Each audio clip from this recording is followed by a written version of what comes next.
First problem है Williamson synthesis of preparing unsymmetrical ether is. देखो बच्चों, मैंने आपको ये बता रखा है कि जो विलियमसन सिंथेसिस है वो आपका SN2 रिएक्शन का एग्जाम्पल होता है। तो ये आपका बी ऑप्शन आपका यहाँ पे करेक्ट हो जाएगा। इसके बाद है problem second, which of the following compounds would be hydrolysed bye aqueous KOH most easily. वो आपसे पूछना चाह रहा है कि इन कंपाउंड में से कौन सा कंपाउंड आपका KOH से ईजिली हाइड्रोलाइज्ड हो जाएगा। तो ये जो प्रॉब्लम है बच्चों, ये SN1 रिएक्शन से रिलेटेड है। KOH उस कंपाउंड का हाइड्रोलाइसिस ईजिली करेगा जिसमें SN1 रिएक्शन का रेट फास्ट होगा। अब आपको मैंने बता रखा है जो SN1 रिएक्शन का जो रेट होता है वो कार्बोकैटायन की स्टेबिलिटी पे डिपेंड करता है और स्टेरिक फैक्टर पे डिपेंड करता है। मतलब कि जिस कंपाउंड में स्टेरिक हिंड्रेंस ज़्यादा होगी उसमें SN1 रिएक्शन फास्ट होगी। ठीक है, तो स्टेरिक हिंड्रेंस के डायरेक्टली प्रोपोर्शनल होता है और कार्बोकैटायन की स्टेबिलिटी के डायरेक्टली प्रोपोर्शनल होता है। अब ऑप्शन को अगर आप ध्यान से देखें कि किसमें फास्ट होगी, तो जो पहला आपको ऑप्शन दे रखा है ये ऑप्शन है आपका विनाइल ब्रोमाइड का। ठीक है, इसमें देखो डबल बॉन्डेड कार्बन से Br डायरेक्टली जुड़ी हुई है। जब भी कभी ऐसा कंपाउंड दिया जाए जिसमें डबल बॉन्डेड कार्बन से Br लगा हुआ हो, मतलब हेलोजन लगा हुआ हो, ऐसे कंपाउंड में SN1 रिएक्शन का रेट सबसे स्लो होता है। इवन SN2 रिएक्शन का भी रेट सबसे स्लो होता है। तो ध्यान रखना कि अगर कभी इस तरह के कंपाउंड्स आपको दिए जा रहे हैं जिसमें डबल बॉन्डेड कार्बन से हेलोजन जुड़ा हुआ हो, जैसे ये कंपाउंड हो गया, या ये वाला कंपाउंड भी अगर आपको दे दिया इस तरह से, देखो बेंजीन के डबल बॉन्डेड कार्बन से हेलोजन लगा हुआ हो, तो ऐसे कंपाउंड में SN1 रिएक्शन और SN2 रिएक्शन का रेट सबसे स्लो होता है। मतलब कि ये रिएक्शन देते ही नहीं है कंपाउंड। अब क्यों नहीं देते हैं? क्योंकि यहाँ पर हेलोजन पे लोन पेयर होता है। तो आपको मैंने ये बता रखा है कि अगर हेलोजन डायरेक्टली ऐसे कार्बन से बॉन्डेड है जो डबल बॉन्ड बनाता है, डबल बॉन्डेड कार्बन से अगर लगा हुआ है, तो ऐसे कंपाउंड में हैलोजन का लोन पेयर इस डबल बॉन्ड के साथ रेजोनेंस कर जाता है, जिसकी वजह से यहाँ पर आपका पार्शियली डबल बॉन्ड कैरेक्टर आ जाता है और पार्शियली डबल बॉन्ड कैरेक्टर आने की वजह से बॉन्ड मजबूत हो जाता है और SN1 और SN2 रिएक्शन नहीं दे पाता। सिमिलरली यहीं पर भी ऐसा ही होगा आपका कि देखो ये हैलोजन आपका बेंजीन के डबल बॉन्डेड कार्बन से जुड़ा हुआ है, तो यहाँ पर भी ये हैलोजन का लोन पेयर बेंजीन के डबल बॉन्ड के साथ रेजोनेंस करेगा और यहाँ पर भी पार्शियली डबल बॉन्ड कैरेक्टर आ जाएगा। तो जो विनाइल हैलाइड है और जो आपका एराइल हैलाइड है, इन दोनों में SN1 और SN2 रिएक्शन का रेट सबसे स्लो होता है, मतलब इनमें रिएक्शन होगी ही नहीं। तो जब भी बेटा इस तरह के कंपाउंड्स आएँ तो उन्हें काट दिया करो ऑप्शन में, क्योंकि उनमें सबसे स्लो रेट होगा रिएक्शन का, सबसे स्लो जितने भी ऑप्शन दे रखे होंगे। ठीक है, तो हमने इस वाले ऑप्शन को तो हटा दिया। ठीक, अब ऑप्शन को अगर आप ध्यान से देखें तो बाकी ऑप्शन में देखें, यहाँ पर जो Br लगा हुआ है ये आपका एलाइलिक पोजीशन पे लगा हुआ है, ये एलाइल ब्रोमाइड का एग्जाम्पल है ना, मतलब डबल बॉन्ड के नेक्स्ट वाले कार्बन को हम एलाइलिक कार्बन बोलते हैं। ठीक है, ये आपका 2 डिग्री एल्काइल हैलाइड है और ये 1 डिग्री एल्काइल हैलाइड है। अब इन तीनों में ही फास्ट होगा। तो बच्चों आपको एक इंटरेस्टिंग चीज़ मैं आपको बता रहा हूँ कि जब भी इस तरह के कंपाउंड आते हैं जिसमें एलाइलिक पोजीशन पे या बेंजाइलिक पोजीशन पे Br लगा होता है, तो ऐसे कंपाउंड में SN1 और SN2 दोनों का रेट बहुत फास्ट होता है। ठीक है, मैं क्या कहना चाह रहा हूँ, जैसे ये वाला कंपाउंड है आपका, ये एलाइल ब्रोमाइड है, डबल बॉन्ड से नेक्स्ट वाले कार्बन पे Br लगा हुआ है, तो इनको एलाइल ब्रोमाइड कहा जाता है बच्चों। और इन कंपाउंड का जो कार्बोकैटायन होता है वो रेजोनेंस से स्टेबलाइज होता है। ठीक है, इनमें रेजोनेंस हो जाता है। ठीक है, कार्बोकैटायन की मैं बात कर रहा हूँ, कंपाउंड में रेजोनेंस नहीं है कि इससे जो कार्बोकैटायन बनेगा उसमें रेजोनेंस है। और हम जानते हैं कि जिन कंपाउंड के कार्बोकैटायन स्टेबलाइज होते हैं उसमें SN1 रिएक्शन का रेट फास्ट होता है। तो एलाइल ब्रोमाइड का जो कार्बोकैटायन होता है वो रेजोनेंस से स्टेबलाइज होता है, रेजोनेंस से स्टेबल होता है, इसलिए इसमें SN1 रिएक्शन का रेट फास्ट होता है। ऐसे ही आपका जो बेंजाइल ब्रोमाइड है, ये आपका बेंजाइल ब्रोमाइड है। ठीक है, तो जब आप Br निकालोगे तो इस कार्बन पे पॉजिटिव चार्ज आएगा और ये कार्बोकैटायन बनेगा, और ये भी कार्बोकैटायन आपका रेजोनेंस से स्टेबलाइज होता है, इसलिए इसमें भी SN1 रिएक्शन का रेट फास्ट होता है। अगर हम इन दोनों को कंपैरिजन करें, क्योंकि ये दोनों रेजोनेंस से स्टेबलाइज कार्बोकैटायन है, तो इनमें ज़्यादा स्टेबल कौन सा होगा, तो ये वाला कार्बोकैटायन जो बेंजाइल ब्रोमाइड से बना है ये ज़्यादा स्टेबल होगा। क्यों होगा? क्योंकि इसके अंदर 5 रेजोनेटिंग स्ट्रक्चर्स बनती हैं। जब रेजोनेंस होगा तो इसमें बेटा 5 रेजोनेटिंग स्ट्रक्चर बनेगी, जबकि इस वाले कार्बोकैटायन में रेजोनेंस से 2 रेजोनेटिंग स्ट्रक्चर बनेगी। तो जिसमें रेजोनेटिंग स्ट्रक्चर ज़्यादा होती हैं वो कार्बोकैटायन ज़्यादा स्टेबल होता है। तो बेंजाइल ब्रोमाइड में और एलाइल ब्रोमाइड में SN1 रिएक्शन का रेट फास्ट होगा बेंजाइल ब्रोमाइड में। ठीक है, अब एक इंटरेस्टिंग चीज़ और मैं आपको यहाँ पर बता रहा हूँ जो जनरली बच्चे गलतियाँ करते हैं। सबसे ज़्यादा फास्ट रिएक्शन होती है आपका टर्शरी ब्यूटाइल ब्रोमाइड के अंदर, इसके अंदर, क्योंकि स्टेरिक हिंड्रेंस सबसे ज़्यादा है और इसका कार्बोकैटायन भी इनसे भी ज़्यादा है, जबकि इनमें रेजोनेंस हो रहा है इनसे भी ज़्यादा है। तो ये याद करने वाला फैक्टर है कि 3 डिग्री जो एल्काइल हैलाइड है, मतलब टर्शरी ब्यूटाइल ब्रोमाइड जो है, वो बेंजाइल ब्रोमाइड और एलाइल ब्रोमाइड दोनों से ज़्यादा फास्ट SN1 रिएक्शन देता है। ठीक है, तो अगर ये आ जाए तो इसको ही टिक करके आना। ठीक है, और अगर कभी बेंजाइल ब्रोमाइड एलाइल ब्रोमाइड दे रखा है और 2 डिग्री एल्काइल हैलाइड और 1 डिग्री एल्काइल हैलाइड दे रखा है, तो ये 2 डिग्री और 1 डिग्री एल्काइल हैलाइड से ज़्यादा फास्ट SN1 रिएक्शन देंगे बेंजाइल ब्रोमाइड और एलाइल ब्रोमाइड, क्योंकि इनके कार्बोकेटाइन रेजोनेंस स्टेबलाइज होते हैं।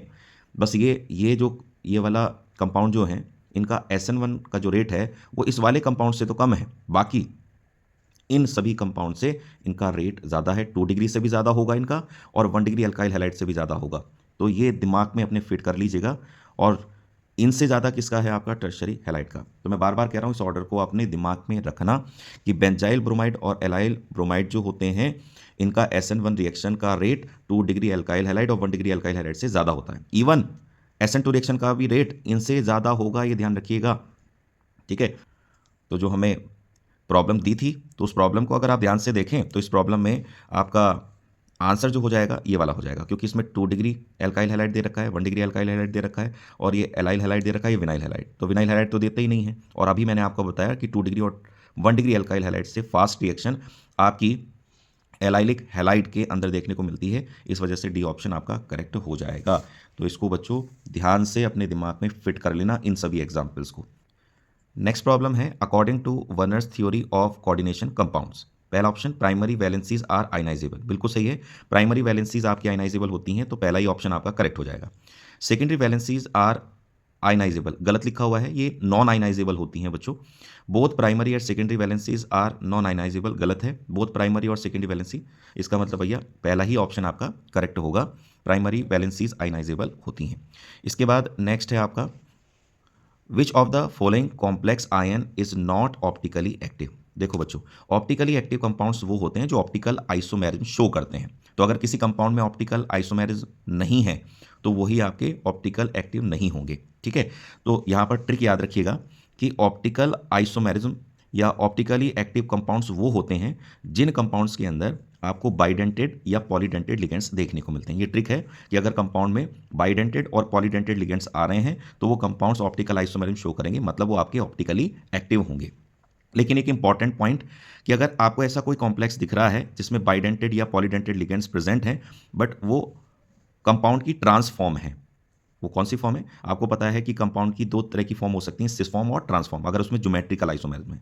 तो अगर ऐसा कोई कंपाउंड है जिसकी ट्रांसफॉर्म हमने ले रखी है, तो ध्यान रखना ट्रांसफॉर्म में आपका ऑप्टिकल आइसोमेरिज्म नहीं होता है, ये ऑप्टिकल आइसोमेरिज्म शो नहीं करते हैं। इसका मतलब ये हुआ कि ये ऑप्टिकली एक्टिविटी शो नहीं करेंगे, मतलब ये कंपाउंड आपके ऑप्टिकली इनएक्टिव होंगे।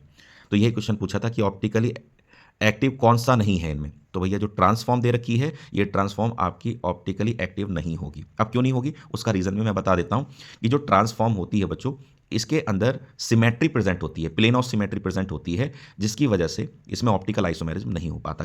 इसके बाद आपका क्वेश्चन नंबर 5 बोल रहा है कि विच of the following is the softest metal.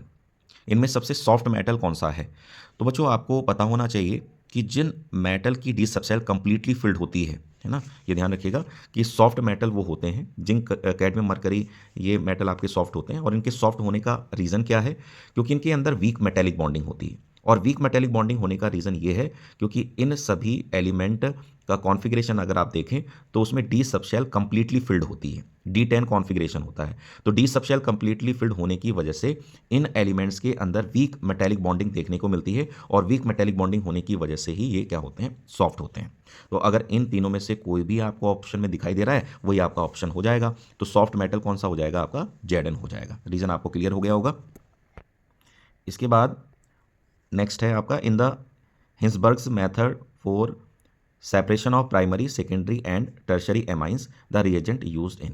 देखो आपको पता है कि हिंसबर्ग मेथड जो होता है वो प्राइमरी, सेकेंडरी और टर्शरी एमाइन को डिस्टिंग्विश करने में यूज़ करा जाता है, और इसमें रिएजेंट यूज़ करा जाता है benzene sulphonyl chloride. Benzene sulphonyl chloride, C option आपका करेक्ट हो जाएगा। अब इसके बाद क्वेश्चन नंबर 7 में बोला जा रहा है कि which one of the following amines give an alcohol on reaction with HNO2। ठीक है। देखिए बेटा, ये जो HNO2 है ये नाइट्रस एसिड है, और नाइट्रस एसिड जब रिएक्ट कराया जाता है तो ये डाइजोनियम सॉल्ट बनाता है जनरली। तो आपसे ये पूछा जा रहा है कि इनमें से कौन सा ऐसा कंपाउंड है जिसकी इसकी रिएक्शन कराने पर एल्कोहल का फॉर्मेशन होगा। तो पहला देखो, ये एनिलीन दे रखा है, तो अगर एनिलीन की रिएक्शन में कराता हूँ HNO2 के साथ, तो HNO2 क्या करता है, एनिलीन को डाइजोनियम सॉल्ट में कन्वर्ट कर देता है। ये NH2 को N2 पॉजिटिव में कन्वर्ट कर देता है और डाइजोनियम सॉल्ट बन जाता है।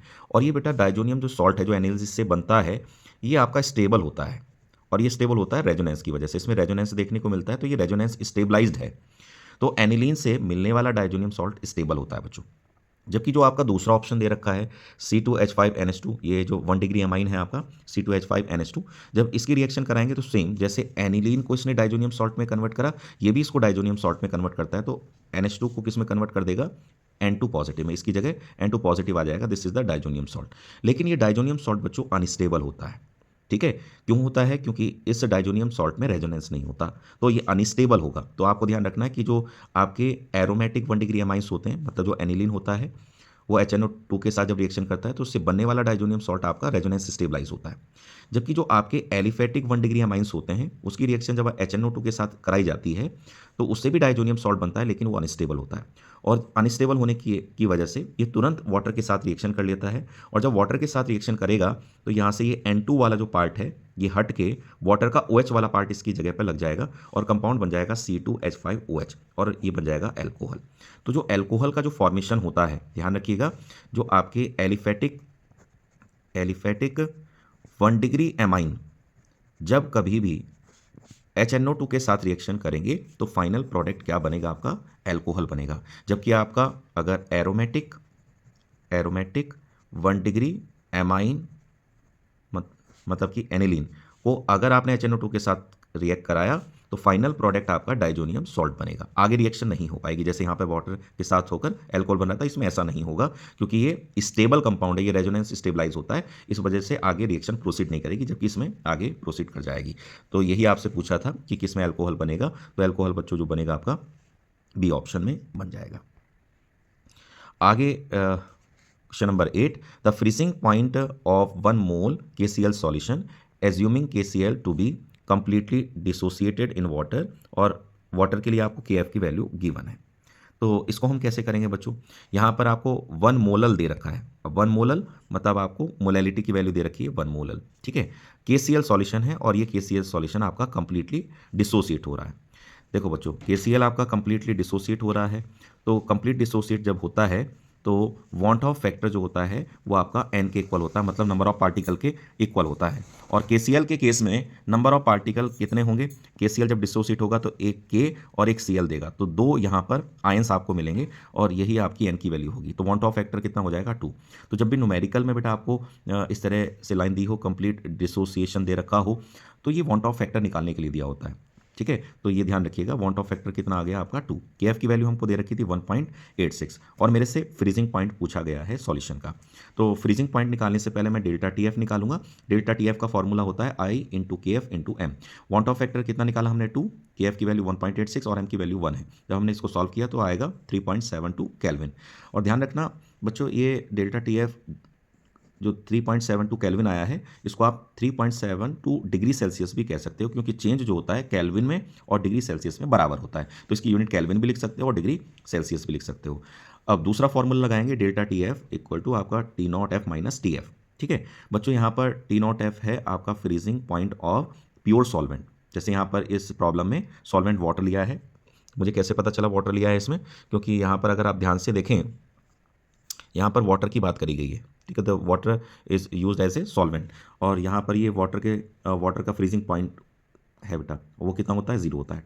T0F की वैल्यू ये रख दी हमने TF। अब मैंने यहाँ पर T0F जो रखा है वो डिग्री सेल्सियस में रखा है। क्यों रखा है सर, आपने केल्विन में क्यों नहीं रखा? बेटा इस वजह से नहीं रखा क्योंकि मुझे आंसर यहाँ पे किस में निकालना था, डिग्री सेल्सियस में। तो ध्यान रखना, जिसमें भी आंसर आपको निकालना हो तो आप उसी में वैल्यू पुट करेंगे। ठीक है, वरना जनरली फॉर्मूले में हम जब टेम्परेचर पुट करते हैं तो केल्विन में करते हैं, तो वहाँ पर आपको केल्विन में ही करना है। लेकिन इस वाले केसेस में जब भी आपको डिग्री सेल्सियस में निकालना है तो उसी के अकॉर्डिंग यहाँ पर टेम्परेचर रखना है। अगर केल्विन में निकालना होता तो मैं वैल्यू केल्विन में रखता। तो सॉल्व करेंगे तो ये आपका आ जाएगा, और इस हिसाब से आपका जो ऑप्शन सही हो जाएगा वो हो जाएगा, पहला ही ऑप्शन करेक्ट हो जाएगा। इसके बाद है problem number 9, a solution of acetone in ethanol obey Raoult's law form an ideal solution shows a positive deviation from Raoult's law show a negative deviation from Raoult's law. तो बच्चों इसकी एक trick है कि अगर मान लीजिए कभी बेटा सॉल्यूशन अल्कोहल का और एक कोई अदर कंपाउंड ले रखा है आपने अल्कोहल के साथ, तो अल्कोहल के अंदर कोई एक अदर कंपाउंड आपने मिक्स कर दिया, तो इससे जो सॉल्यूशन बनेगा वो सॉल्यूशन आपका पॉजिटिव डेविएशन शो करेगा। ध्यान रखना, अल्कोहल के जो सॉल्यूशन होते हैं जनरली क्या शो करते हैं, पॉजिटिव डेविएशन शो करते हैं। तो आपका जो आंसर हो जाएगा show a positive deviation from Raoult's law, C option. तो ये ट्रिक आपको ध्यान रखना, ठीक है। इसके बाद है problem number 10, which of the following cell converts the energy of combustion of fuels into electrical energy. तो आपसे पूछ रहा है कि किसमें कंबशन एनर्जी इलेक्ट्रिकल एनर्जी में कन्वर्ट होती है। तो बच्चों ये फ्यूल सेल में कन्वर्ट होती है, तो बी ऑप्शन करेक्ट हो जाएगा। ये फ्यूल सेल की डेफिनेशन है बच्चों। इसके बाद है आपका unit of rate and rate constant are same for a. आपसे कह रहा है कि रेट और रेट कांस्टेंट की यूनिट किसके लिए सेम रहती है। तो रेट और रेट कांस्टेंट की यूनिट सेम रहती है बेटा जीरो ऑर्डर रिएक्शन के लिए, सी ऑप्शन करेक्ट हो जाएगा। इसके बाद है pyranose ring of glucose is form due to reaction between C1 and C3, C1 and C5, C1 and C4, C1 and C2। तो बच्चों यहाँ पर ये पूछा गया कि ग्लूकोज की जो पायरेनोज रिंग है वो किन कार्बन की रिएक्शन करने से फॉर्म होती है, ठीक है। तो समझ लेते हैं। देखो बच्चों यहाँ पर ग्लूकोज का जो ओपन चेन स्ट्रक्चर होता है बच्चों ये होता है, और इस स्ट्रक्चर में जो पहला कार्बन होता है वो आपका एल्डिहाइड फंक्शनल ग्रुप का कार्बन होता है। पहला कार्बन फंक्शनल ग्रुप का होता है, और ये जो हाइड्रोक्सिल ग्रुप है, जो फिफ्थ कार्बन पे जो आपका OH ग्रुप लगा हुआ है, यही OH ग्रुप का ऑक्सीजन आपका इस कार्बन पर रिएक्ट करता है और ये आपको पायरेनोज रिंग मिलती है। तो यहाँ पर जो रिएक्शन होती है फर्स्ट और फिफ्थ कार्बन के बीच में होती है, और उसी से आपकी पायरेनोज रिंग का फॉर्मेशन होता है। तो यहाँ पर जो आपका ऑप्शन करेक्ट हो जाएगा वो C1 और C5, बी ऑप्शन करेक्ट हो जाएगा। ध्यान रखना, ये नोट्स में मैंने आपको करा रखा है। ऐसे ही एक रिंग की और बात करते हैं हम बच्चों, फ्यूरेनोज रिंग। ये मैं एक्स्ट्रा आपको बता रहा हूँ, तो ध्यान रखिएगा। फ्यूरेनोज रिंग की बात करते हैं फ्रक्टोज में, F4 फ्रक्टोज, F4 फ्यूरेनोज फॉर्म। तो यहाँ पर भी पूछा जा सकता है कि ये जो फ्यूरेनोज फॉर्म है फ्रक्टोज की, वो किन कार्बन की रिएक्शन से फॉर्म होती है ना। तो ये फ्रक्टोज का स्ट्रक्चर है बच्चों। तो यहाँ पर जो सेकेंड वाला कार्बन है और जो आपका फिफ्थ वाला कार्बन है, उनकी रिएक्शन से फ्यूरेनोज रिंग बनती है। तो पायरेनोज फॉर्म बन रही थी आपकी C1 और C5 की रिएक्शन से, और ये बनती है C2 और C5। देखो 5 तो दोनों में आ रहा है, वहाँ पर C1 है पायरेनोज में और यहाँ पर फ्यूरेनोज में 2 है, तो ये ध्यान रखिएगा। अब इसके बाद है हमारे असर्शन रीजन, क्वेश्चन नंबर 13।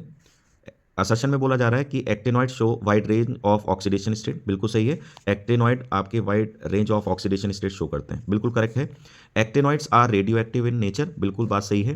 ये मैं आपको रिलेट भी कराया था, A4 एक्टिव और A4 रेडियो एक्टिव। तो एक्टिनॉइड्स जो होते हैं आपके वो रेडियो एक्टिव होते हैं, ये बिल्कुल बात सही है। तो असर्शन और रीजन दोनों सही हैं, लेकिन असर्शन को रीजन एक्सप्लेन नहीं कर रहा है। मतलब कि ये नहीं बता रहा है कि जो एक्टिनॉइड्स हैं वो आपके wide range of oxidation state क्यों शो करते हैं, वो एक्सप्लेन नहीं कर रहा है। देखिए एक्टिनॉइड्स आपके wide range of oxidation state इसलिए शो करते हैं क्योंकि एक्टिनॉइड के अंदर जो आपका 4F 6D और 7S जो ऑर्बिटल्स होते हैं, इनकी एनर्जी लगभग सेम होती है, कंपेरेबल एनर्जी होती है। तो कंपेरेबल एनर्जी में लगभग सेम एनर्जी होने की वजह से ही ये wide range of oxidation state show करते हैं। ये प्रॉब्लम पहले भी बच्चों मैंने कराई है आप लोगों को।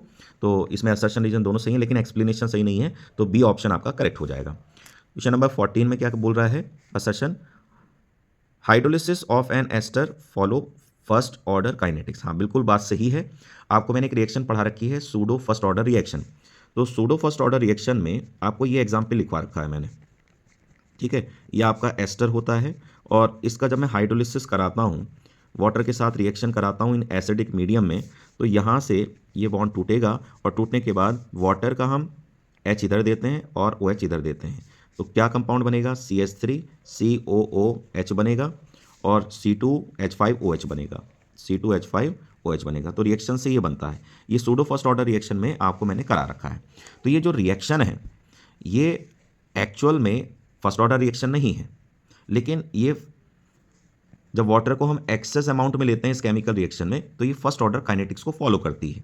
तो ये जो एस्टर का जो हाइड्रोलिसिस है, ये बात बिल्कुल सही है, ये फर्स्ट ऑर्डर काइनेटिक्स को फॉलो करती है, बिल्कुल बात सही है। ठीक है, और इसलिए फॉलो करती है क्योंकि इस रिएक्शन में जो वाटर है वो एक्सेस अमाउंट में लिया जाता है। और आपको मैंने ये बता रखा है कि जब भी किसी केमिकल रिएक्शन में वाटर को एक्सेस अमाउंट में लेते हैं तो उस रिएक्शन का जो रेट है वो वाटर की कंसंट्रेशन पे डिपेंड नहीं करेगा, बल्कि किसकी कंसंट्रेशन पे डिपेंड करेगा, सिर्फ और सिर्फ एस्टर की कंसंट्रेशन पे डिपेंड करेगा। ठीक है, वाटर की कंसंट्रेशन पे डिपेंड नहीं करेगा। तो इस वजह से इसका जो ऑर्डर है वो कितना है, 1 है, क्योंकि ये केवल एस्टर की कंसंट्रेशन पे डिपेंड कर रहा है। ठीक है, तो ये बात बिल्कुल सही है। रीजन में क्या बोला है, the concentration of water does not gate altered much during the reaction. वो कह रहा है कि जो वाटर की कंसंट्रेशन है वो रिएक्शन को ऑल्टर प्रभावित नहीं करती, उसको उस पर कोई इफेक्ट नहीं डालती है। तो ये बात बिल्कुल सही है, क्योंकि वाटर एक्सेस में लिया जाता है तो उसकी कंसंट्रेशन जो है रिएक्शन पे कोई इफेक्ट जनरली नहीं डालती है, ज़्यादा इफेक्ट नहीं डालती है। तो असर्शन भी सही है, रीज़न भी आपका सही है, और बच्चों एक्सप्लेनेशन भी सही है, क्योंकि ये फर्स्ट ऑर्डर काइनेटिक्स को इसी वजह से फॉलो करती है, क्योंकि यहाँ पर जो वाटर की कंसंट्रेशन है वो रिएक्शन को अफेक्ट नहीं करती है, क्योंकि वाटर इस रिएक्शन में एक्सेस अमाउंट में लिया जाता है। तो एक्सप्लेन भी कर रहा है, तो ए ऑप्शन आपका करेक्ट हो जाएगा। क्वेश्चन नंबर आपका 15 में क्या कह रहा है, बॉइलिंग पॉइंट ऑफ, ये आपका 3 डिग्री एमाइन है, is higher than that of, ये आपका 1 डिग्री एमाइन है। तो कह रहा है कि 3 डिग्री एमाइन का बॉइलिंग पॉइंट 1 डिग्री एमाइन से ज़्यादा होता है, गलत है। देखिए ध्यान रखिएगा कि 1 डिग्री एमाइन में हाइड्रोजन बॉन्डिंग होती है, इंटरमॉलिक्यूलर हाइड्रोजन बॉन्डिंग होती है, जबकि 3 डिग्री में कोई हाइड्रोजन बॉन्डिंग नहीं होती है। तो 1 डिग्री एमाइन का बॉइलिंग पॉइंट ज़्यादा होना चाहिए और 3 डिग्री का कम होना चाहिए। तो ये बात गलत लिखी हुई है, इसका ज़्यादा होना चाहिए था 1 डिग्री का, इसका कम होना चाहिए था। क्यों होना चाहिए था, क्योंकि इसमें हाइड्रोजन बॉन्डिंग होती है। तो असर्शन आपका गलत है। अब रीजन की बात कर लेते हैं, hydrogen bonding is more extensive in this compound, ये बिल्कुल बात सही है, इसमें इंटरमॉलिक्यूलर हाइड्रोजन बॉन्डिंग होती है, ये बात बिल्कुल करेक्ट है, तो रीजन सही हो जाएगा। तो असर्शन आपका गलत है, रीजन सही है, तो आपका डी ऑप्शन करेक्ट हो जाएगा इसमें। लास्ट असर्शन में बोल रहा है phenol is strongly acidic as compare to ethanol, मतलब एल्कोहल। एल्कोहल के कंपैरिजन में फिनॉल ज़्यादा एसिडिक होते हैं, बिल्कुल करेक्ट बात है। क्यों है, क्योंकि फिनॉल का जो कॉन्जुगेट बेस होता है, जिसको हम फिनॉक्साइड आयन कहते हैं, वो रेजोनेंस स्टेबलाइज होता है, जबकि जो एथेनॉल का कॉन्जुगेट बेस है इथॉक्साइड आयन, ये इथॉक्साइड आयन एथेनॉल का कॉन्जुगेट बेस है, इसमें किसी तरह का रेजोनेंस नहीं होता है। तो जो फिनॉल का कॉन्जुगेट बेस है वो ज़्यादा स्टेबल है एथेनॉल के कॉन्जुगेट बेस से। ठीक है, तो ये बात बिल्कुल सही है, फिनॉल ज़्यादा एसिडिक होता है। रीजन में पढ़ो, phenoxide ion is more stable then ethoxide ion, ये भी बात सही है। फिनॉक्साइड आयन हो गया फिनॉल का कॉन्जुगेट बेस, और ये इथॉक्साइड आयन हो गया एथेनॉल का कॉन्जुगेट बेस, तो बिल्कुल बात करेक्ट है। और बच्चों ये एक्सप्लेन भी कर रहा है कि फिनॉल क्यों ज़्यादा एसिडिक है, तो इसी रीज़न की वजह से ज़्यादा एसिडिक होता है। तो असर्शन भी सही है, रीज़न भी सही है, और एक्सप्लेनेशन भी सही है, तो आपका ऑप्शन ए करेक्ट हो जाएगा, ए ऑप्शन इसका करेक्ट हो जाएगा।